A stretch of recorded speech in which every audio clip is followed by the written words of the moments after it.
بسم اللہ الرحمن الرحیم۔ حکیم لقمان ایک شخصیت جن کا تذکرہ قرآن پاک کی سورہ لقمان میں آیا ہے۔ یہ واضح نہیں کہ وہ نبی تھے یا نہیں، البتہ وہ ایک دانا آدمی تھے اور بہت سی حکایات ان سے منسوب ہیں۔ ان کی حکمت بھی مشہور ہے اور اردو کی مشہور مثل ہے، وہم کی دوا تو حکیم لقمان کے پاس بھی نہیں ہے، یعنی ان کی حکمت کو معراج سمجھا جاتا ہے۔ حکیم لقمان اللہ سے بے پناہ محبت کرتے تھے اور ان کا ایمان بہت طاقتور تھا۔ قرآن میں ان کی کچھ نصیحتیں درج ہیں جو انہوں نے اپنے بیٹے سے کی تھیں۔ وائس آف پاکستان میں آپ کو خوش آمدید کہتے ہیں۔ آج کی ویڈیو میں ہم آپ کو حضرت لقمان کے بارے میں بتائیں گے۔ آج حکیم لقمان کی زندگی، ان کی حکمت کے حوالے سے آپ کو بتایا جائے گا۔ حضرت لقمان کی نصیحتیں اور مدح و ثنا کے بارے میں قرآن میں بڑی شان سے بیان کیا گیا ہے اور انہی کے نام پر قرآن مجید میں ایک سورہ لقمان کے نام سے رکھا گیا ہے۔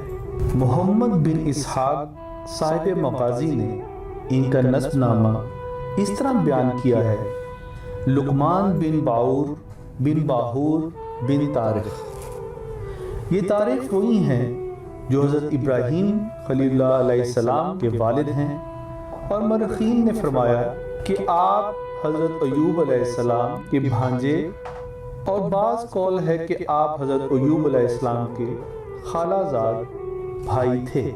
حضرت لقمان نے 1000 برس کی عمر پائی، یہاں تک کہ حضرت داؤد علیہ السلام کی صحبت میں رہ کر ان سے علم حاصل کیا، اور حضرت داؤد علیہ السلام کی بعثت سے پہلے آپ بنی اسرائیل کے مفتی تھے، مگر جب حضرت داؤد علیہ السلام منصب نبوت پر فائز ہو گئے تو آپ نے فتویٰ دینا ترک کر دیا۔ حضرت اکرمہ اور امام شافعی کے سوا جمہور علماء کا یہی قول ہے کہ آپ نبی نہیں تھے، بلکہ آپ حکیم تھے اور بنی اسرائیل کے نہایت ہی بلند مرتبہ صاحب ایمان اور بہت نامور مرد صالح تھے، اور اللہ تعالیٰ نے آپ کے سینے کو حکمتوں کا خزینہ بنا دیا تھا۔ قرآن مجید میں ہے، اور یاد کیجئے جب لقمان نے اپنے بیٹے سے کہا اور وہ اسے نصیحت کر رہا تھا: اے میرے فرزند، اللہ کے ساتھ شرک نہ کرنا، بے شک شرک بہت بڑا ظلم ہے۔ سورہ لقمان کی یہ آیت نمبر 12 ہے۔ حضرت لقمان عمر بھر لوگوں کو نصیحتیں فرماتے رہے۔ تفسیر فتح رحمان میں ہے کہ آپ کی قبر مقام سرفن میں ہے جو رملہ کے قریب ہے، اور حضرت قتادہ کا قول ہے کہ آپ کی قبر رملہ میں بازار اور مسجد کے درمیان میں ہے، اور اس جگہ 70 انبیاء علیہ السلام بھی مدفون ہیں، جن کو آپ کے بعد بنی اسرائیل نے بیت المقدس سے نکال دیا تھا، جو بھوک پیاس سے تڑپ تڑپ کر وفات پا گئے تھے۔ آپ کی قبر پر بلند نشان ہے، لوگ بڑی دور سے زیارت کے لیے وہاں آتے ہیں۔ حکمت کیا ہے؟ حکمت عقل و فہم کو کہتے ہیں، اور بعض نے کہا کہ حکمت معرفت اور بصارت فی الامور کا نام ہے، اور بعض کے نزدیک حکمت ایک ایسی شے ہے کہ اللہ تعالیٰ جس کے دل میں یہ رکھ دیتا ہے، اس کا دل روشن ہو جاتا ہے۔ اللہ تعالیٰ نے حضرت لقمان کو نیند کی حالت میں اچانک حکمت عطا فرما دی۔ بہرحال نبوت کی طرح حکمت بھی ایک وہمی چیز ہے۔ کوئی شخص اپنی جد و جہد اور کسب سے حکمت حاصل نہیں کر سکتا، جس طرح کہ بغیر خدا کے عطا کیے کوئی شخص اپنی کوششوں سے نبوت نہیں پا سکتا، اور یہ بات ہے کہ نبوت کا درجہ حکمت کے مرتبے سے بہت اعلیٰ اور بلند تر ہے۔ حضرت لقمان نے اپنے فرزند کو، جن کا نام انم تھا، چند نصیحتیں فرمائیں جن کا ذکر قرآن مجید کی سورہ لقمان میں آیا ہے۔ ان کے علاوہ اور بھی بہت سی دوسری نصیحتیں آپ نے فرمائی ہیں جو تفاسیر کی کتابوں میں مذکور ہیں۔ مشہور ہے کہ آپ درزی کا پیشہ کرتے تھے، اور بعض نے کہا آپ بکریاں چلاتے تھے۔ ایک بار آپ حکمت کی باتیں کر رہے تھے تو کسی نے کہا تم فلاں چرواہے ہو؟ تو آپ نے فرمایا کیوں نہیں، میں وہی چرواہا ہوں۔ تو اس شخص نے پوچھا تو تم اس نصیحت کے مرتبے پر کب فائز ہوئے؟ آپ نے فرمایا باتوں میں سچائی اور امانتوں کی ادائیگی اور بیکار باتوں سے پرہیز کی وجہ سے میں اس مرتبے پر فائز ہوا۔ حضرت لقمان نے فرمایا ہے کہ میں نے 4000 نبیوں کی خدمت میں حاضری دی ہے، اور ان پیغمبروں کے مقدس کلاموں میں سے 8 باتوں کو میں نے چن کر یاد کر لیا ہے، جو یہ ہیں: نمبر 1، جب تم نماز پڑھو تو اپنے دل کی حفاظت کرو۔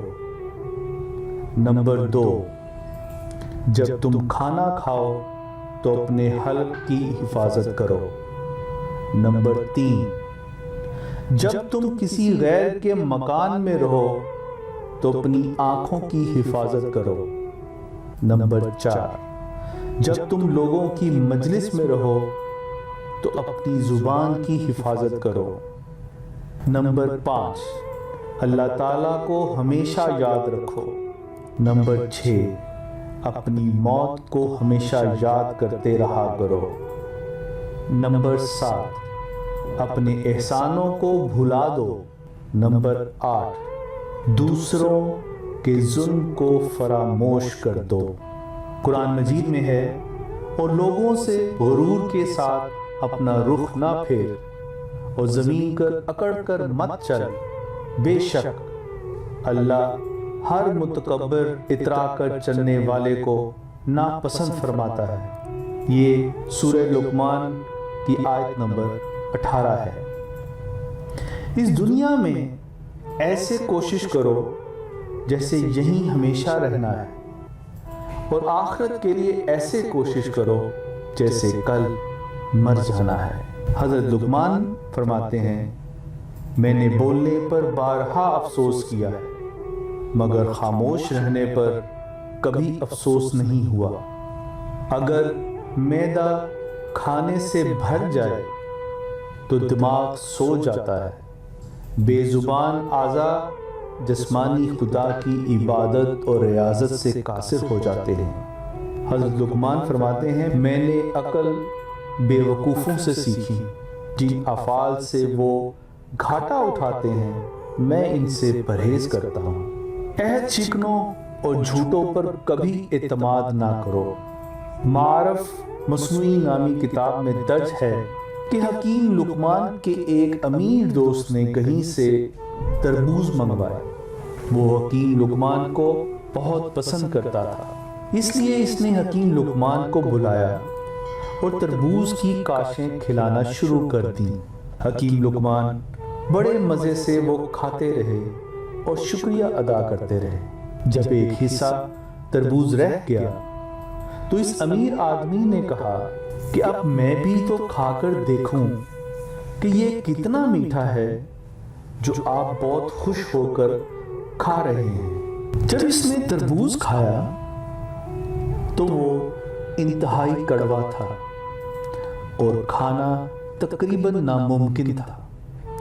اس نے حیرت سے پوچھا اے لقمان آپ یہ کیسے کھا رہے تھے؟ انہوں نے جواب دیا کہ اے دوست آپ کے ہاتھوں سے سینکڑوں اچھی چیزیں پائی ہیں جن کے شکرانے سے میری کمر جھکی ہوئی ہے۔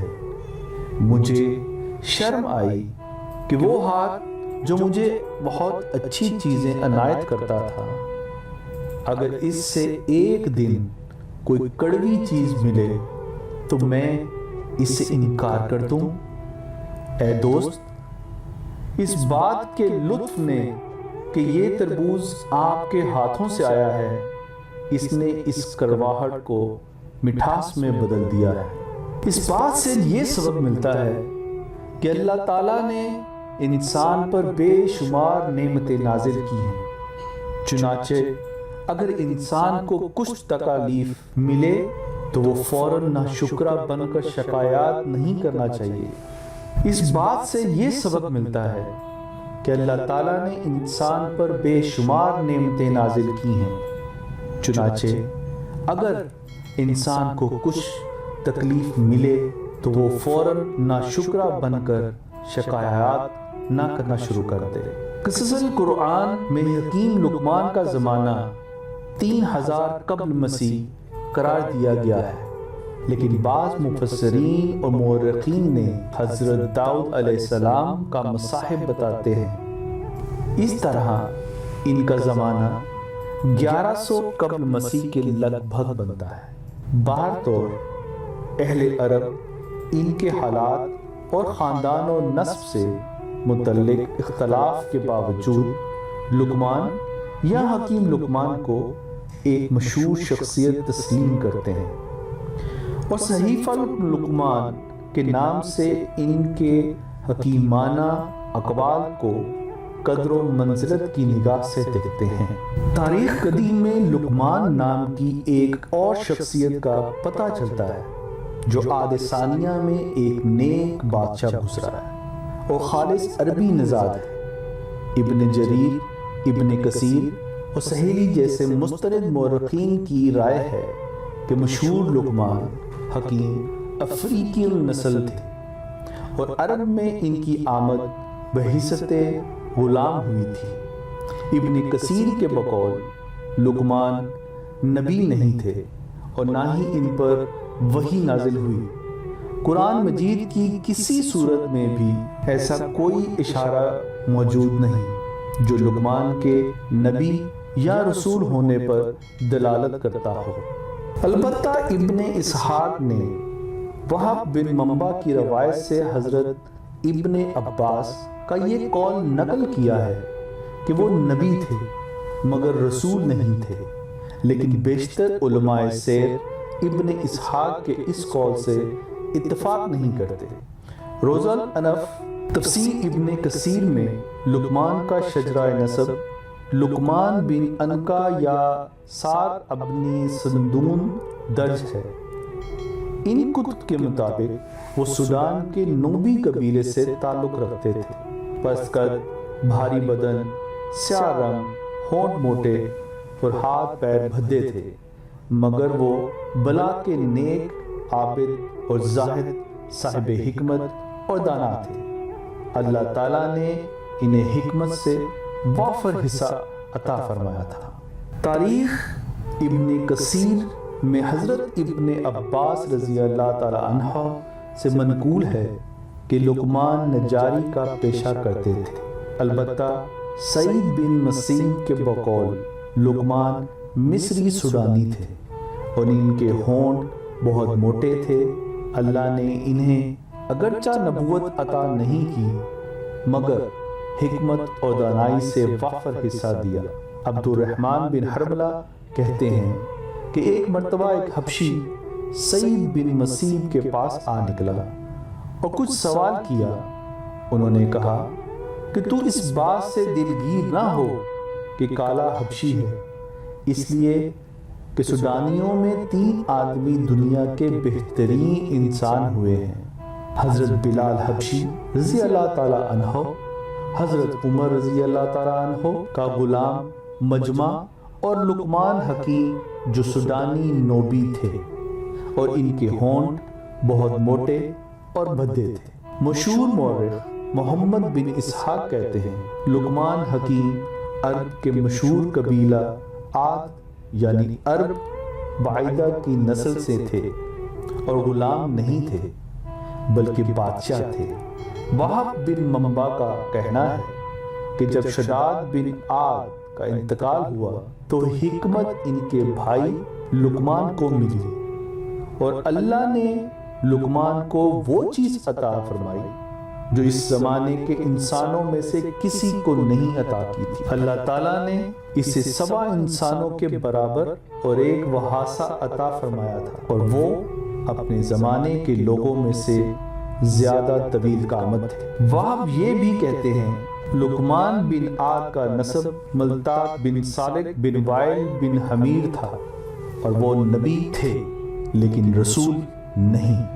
عرض القرآن کے مصنف بھی یہی دعویٰ کرتے ہیں کہ لقمان حکیم اور لقمان بادشاہ ایک ہی شخصیت ہیں اور عاد ثانیہ کے نیک بادشاہوں میں اور بہت بڑے حکیم اور دانا تھے، اور عرب میں لقمان کے نام سے جو صحیفہ منسوب تھا وہ انہی لقمان عاد کا ہے۔ قصص القرآن میں سورہ لقمان کی آیت 12 سے 19 تک کا جو ترجمہ درج ہے، اس کے مطابق لقمان نے اپنے بیٹے کو جو نصیحتیں کی ہیں ان میں ان باتوں پر زور دیا ہے کہ لوگوں کے ساتھ حسن و اخلاق کے ساتھ پیش آنا چاہیے، یہ نہ ہو کہ ارزائے غرور منہ موڑ لیا جائے اور نہ خدا کی زمین پر اکڑ کر چلو۔ میں یہ اس لیے کہہ رہا ہوں کہ اللہ تعالیٰ مغرور اور اکڑنے والوں کو پسند نہیں کرتا۔